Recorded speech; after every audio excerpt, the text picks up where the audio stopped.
अकोला जिल्ह्यातील बार्शी टाकळी तालुक्यातील राजंदा इथं शेती मोजणीच्या वादातून पारधी समाजातील आदिवासी शेतकरी दाम्पत्याला बेदम मारहाण झाल्याचा आरोप करण्यात आला। या प्रकरणी बार्शी टाकळी पोलीस ठाण्यात तक्रार दाखल करूनही अद्याप कोणतीही कारवाई झाली नसल्याचा आरोप पीडित शेतकऱ्यांनी केला असून अकोला जिल्हाधिकारी आणि पोलीस अधीक्षक यांना निवेदन देण्यात आलं आहे। बार्शी टाकळी तालुक्यातील राजंदा येथील अल्पभूधारक शेतकरी वासुदेव नामदेवराव सोळंके यांच्याकडे पाटखेड शिवारात 2 एकर शेती आहे। या शेतीच्या मोजणीच्या कारणावरून पाटखेड येथील भटकर कुटुंबातील 4 ते 5 जणांनी त्यांच्यासह त्यांच्या पत्नीला बेदम मारहाण केल्याचा आरोप त्यांनी केला।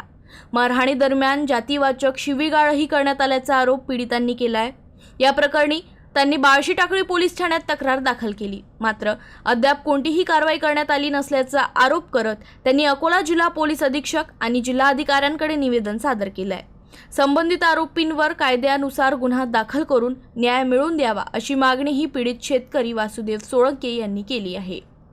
2018 मध्ये सदर शासनाची दिशाभूल करून पोलीस बंदोबस्त करून माझी जमीन त्यांनी सदर खोटी मोजणी करून हडप केली, परंतु मला शंका असल्या कारणाने मी 2019ला मोजणी केली।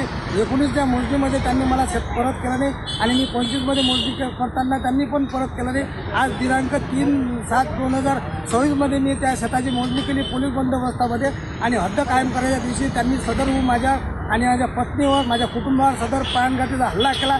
पोलीस स्टेशन बाष्टावी यांनी अर्ज दिला, रिपोर्ट दिला, रिपोर्ट त्यांनी घेतला, पण कोणत्या प्रकारचे गुन्हे दाखल करून नसून मी जातीने टाकूनकार पारधी असून आदिवासी मागासवर्गीय असून माझी ते जमीन हडप करण्याचा प्रयत्न करीत असून आणि कोणत्या प्रकार मला शिवीगाळ जातीवादी शिवीगाळ करीत आणि जीव मारायची धमकी देतात।